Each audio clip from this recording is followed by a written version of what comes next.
राधे राधे भक्त जनों, अब आप सुनेंगे भगवान जिनके घर नौकर बनकर आए भक्त त्रिलोचन जी की कहानी।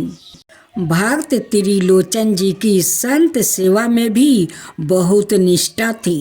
वो भगवान बद्रीनाथ के मंदिर में आने वाले दर्शनियों को बड़े प्रेम से अपने हाथों से भोजन बनाकर खिलाते थे। दोनों पति पत्नी सारा दिन अपने हाथों से भोजन बनाते और साधुओं संतों और श्रद्धालुओं को खिलाते। इसलिए उनके घर पर सादा ही लोग की भीड़ लगी रहती थी। जिन्होंने लोगों भगवान बद्रीनाथ के मंदिर में दर्शन के लिए आते, उन्होंने ही लोगों त्रिलोचन जी के घर प्रसाद पाने आते। दोनों पति पत्नी बड़े भाव से सभी अंगतुकों की सेवा करते थे। समय के साथ दोनों पति पत्नी वृद्ध हो गया। वृद्धावस्था के कारण अब उनसे पहले जितना काम नहीं होता था। इसलिए कई बार संतों को प्रसाद के लिए इंतजार करना पड़ता था। कई बार संत भी उनके काम में हाथ बटाते थे, जिसके कारण उन्हें बहुत दुख होता था। धीरे धीरे उनके घर संतों का आना भी कम हो गया। इस कारण त्रिलोचन जी बहुत दुखी रहने लगे। एक दिन त्रिलोचन जी ने अपनी पत्नी से कहा, हम दोनों अब वृद्धा हो चुके हैं, अब हमसे इतना काम नहीं होता है। इसलिए क्यों ना हम संतों की सेवा के लिए एक सेवक रख ले, जो संतों की सेवा के काम में हमारी मदद करे। त्रिलोचन जी की पत्नी बोली, यह तो बहुत अच्छा विचार है।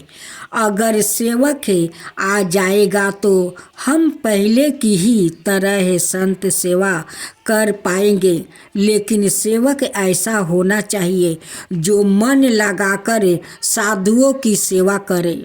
त्रिलोचन जी ने कहा, ठीक है। त्रिलोचन जी ने अपने घर के बाहर बड़े बड़े अक्षरों में लिख दिया, यहाँ संत सेवा के लिए एक सेवक की आवश्यकता है।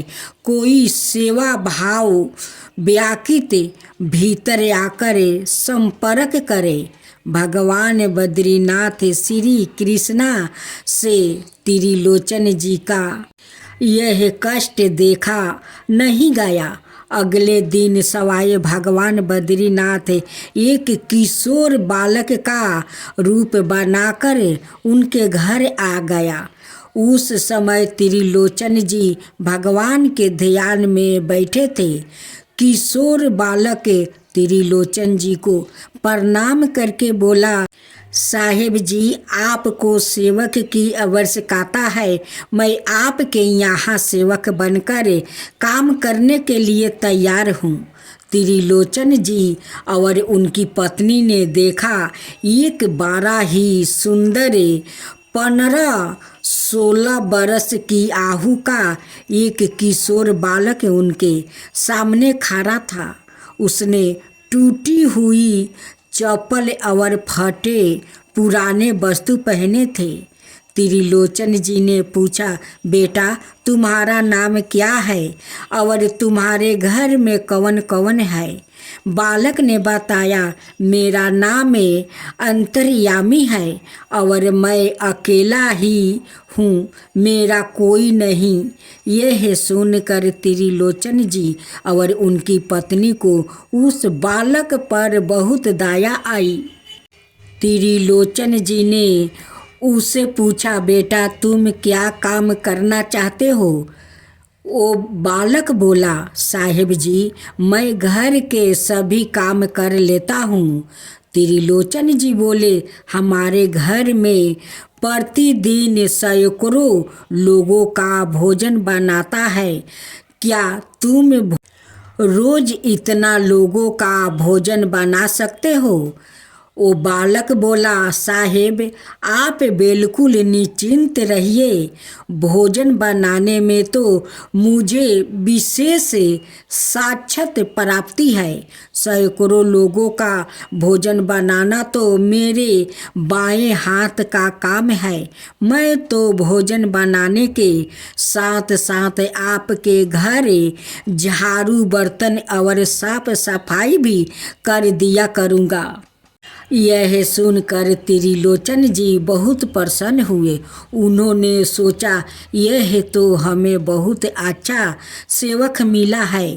त्रिलोचन जी बोले, ठीक है, तुम यहाँ पर सेवा कर लेना, लेकिन यह तो बताओ तुम यहाँ पर सेवा करने का क्या लोगे? बालक बोला, बाबूजी मुझे बस भर पेट भोजन दे दो और रात को सोने के लिए जगह दे दो, मुझे बस इतना ही चाहिए। त्रिलोचन जी बोले, हमारे घर में भोजन की कोई कमी नहीं है, तुम्हारी जितनी इच्छा हो तुम उतना भोजन करना, और हमारा घर भी बहुत बड़ा है, हम तुम्हें एक कमरे दे दूंगा, तुम वहाँ आराम से रहना। ओ बालक बोला, मैं आपके घर के सभी कार्य करूँगा, लेकिन मेरी कुछ शर्त है। त्रिलोचन जी बोले, बताओ तुम्हारी क्या शर्त है?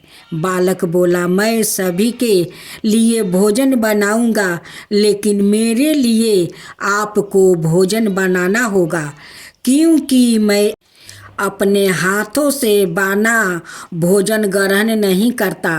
त्रिलोचन जी की पत्नी ने सोचा, यह छोटा सा बालक है, 2-4 रोटी में तृप्त हो जाएगा। वो बोली, ठीक है, मैं तुम्हारे लिए भोजन बना दूंगी।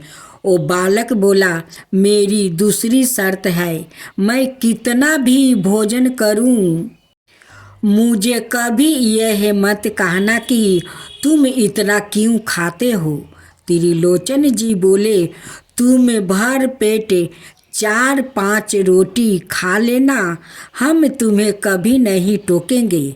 बालक बोला, 4-5 रोटी से मेरा कुछ नहीं होता, मैं दिन भर में एक समय ही भोजन करता हूँ, लेकिन एक बार में 4 से 5 किलो रोटी खाता हूँ। त्रिलोचन जी बोले, तुम जितना चाहे भोजन करना, लेकिन संतों की सेवा में कोई कमी आना नहीं चाहिए। बालक बोला, मेरी तीसरी और आखिरी शर्त है, आप किसी अन्याय व्यक्ति से मेरी चुगली नहीं करेंगे कि मैं इतना अधिक भोजन करता हूँ। जिस दिन आपने मुझसे यह किसी अन्याय व्यक्ति से मेरे भोजन के बारे में कहा, मैं उसी दिन आपका घर छोड़कर चला जाऊँगा। त्रिलोचन जी और उनकी पत्नी ने बालक अंतर्यामी की सभी शर्त मान ली। अगले दिन से अंतर्यामी के रूप में आए भगवान ने त्रिलोचन जी के घर काम करना शुरू कर दिया। अगले दिन त्रिलोचन जी सुबह सोकर उठे तो उन्होंने देखा कि रसोई घर में अलग अलग चूल्हा पर अलग अलग भोजन तैयार हो रहा है। अंतर्यामी भाग भाग कर 15 तरह के भोजन बना रहा है। जब तक त्रिलोचन जी और उनकी पत्नी स्नान आदि नित्य कर्मों से निवृत्त हुए, तब तक अंतर्यामी ने सैकड़ों लोगों का भोजन तैयार कर दिया अब सुबह सुबह श्रद्धालु आने लगे। अंतर्यामी ने सभी को बड़े प्रेम से भोजन परोसा।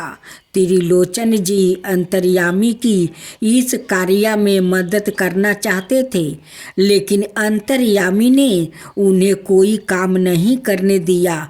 सारा कार्य सवाए ही किया। अंतर्यामी का बनाया भोजन इतना शुद्ध और स्वादिष्ट था कि सभी ने उस भोजन की बहुत प्रशंसा की।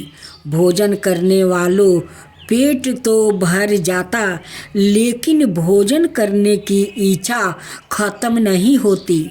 सभी संतों ने त्रिलोचन जी से भोजन की बहुत प्रशंसा की।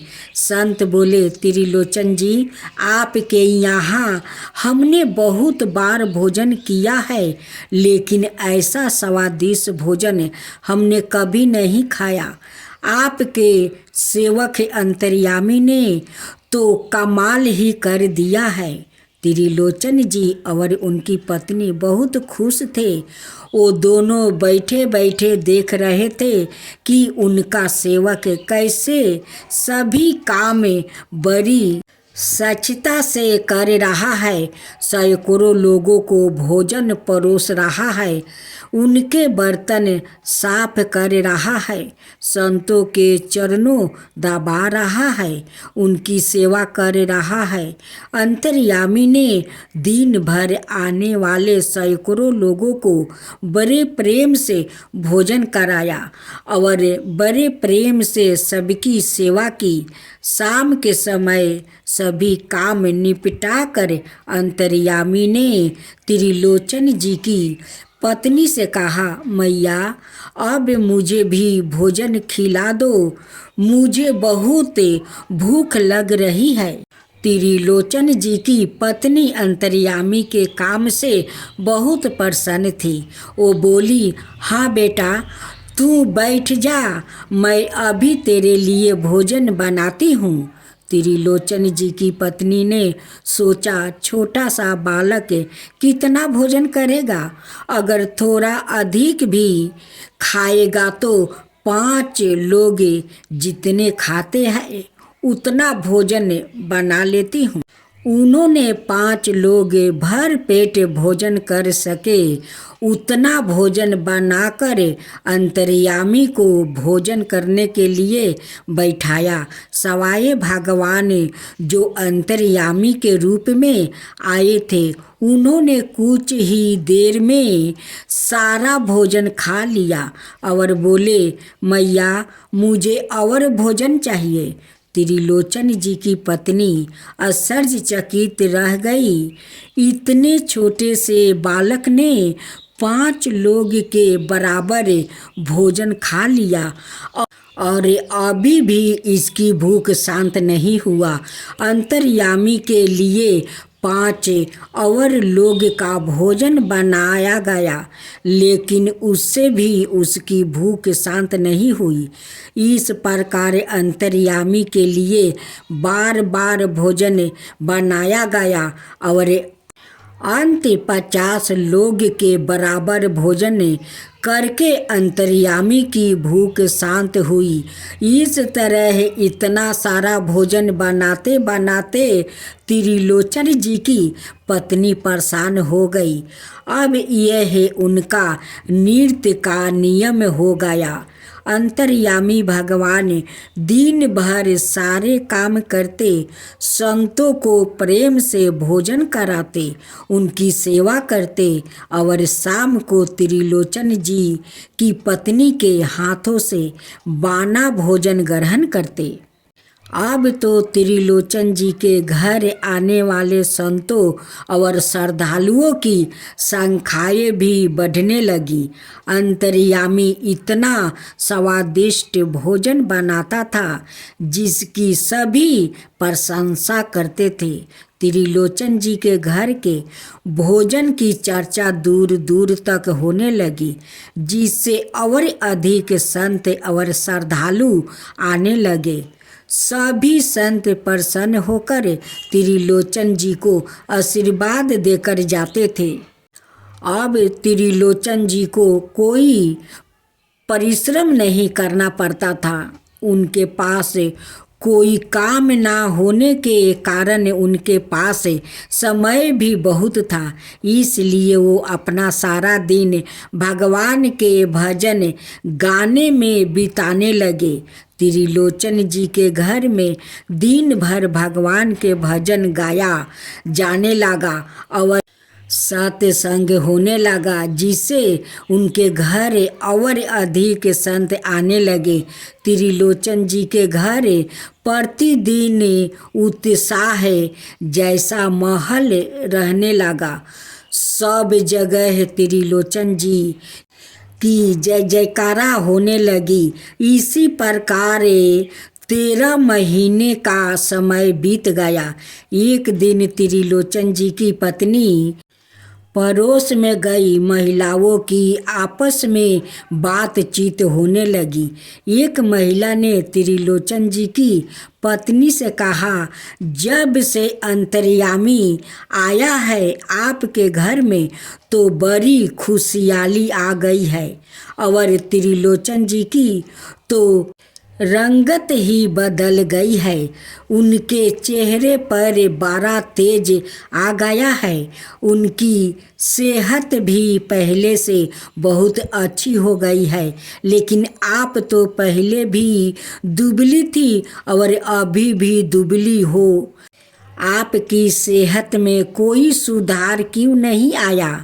त्रिलोचन जी की पत्नी बोली, मेरा दुख कोई नहीं जानता। अंतर्यामी सबकी सेवा करता है, लेकिन अंतर्यामी की सेवा मुझे करनी पड़ती है। महिला ने पूछा, क्या सेवा करनी पड़ती है? त्रिलोचन जी की पत्नी बोली, अंतर्यामी सबको भोजन बनाकर खिलाता है, लेकिन अपने हाथ से बना भोजन नहीं खाता। उसके लिए मुझे भोजन बनाना पड़ता है। महिला बोली, अरे वो तो 16-17 बरस का बालक है, कितना भोजन खाता होगा? त्रिलोचन जी की पत्नी बोली, अरे बहन, तुम नहीं जानती, वो दिन भर में एक ही बार भोजन करता है, लेकिन जब भोजन करने बैठता है तो लगातार 3 से 4 घंटे तक भोजन करता रहता है। 50 लोगों के बराबर अकेला भोजन करता है। इतना खाता है कि मैं तो बना बना कर थक जाती हूँ। त्रिलोचन जी की पत्नी के ऐसा कहते ही अंतर्यामी के रूप में आए हुए भगवान अंतर ध्यान हो गए। जब वो अपने घर पहुँची तो उन्हें अंतर्यामी कहीं दिखाई नहीं दिया। सब जगह अंतर्यामी की खोज की गई, परंतु वो कहीं नहीं मिला। अंतर्यामी के चले जाने पर त्रिलोचन जी और उनकी पत्नी बहुत दुखी हुए। दोनों पति पत्नी अंतर्यामी की याद में रोने लगे। दोनों पति पत्नी भगवान बद्रीनाथ के मंदिर पहुँचे।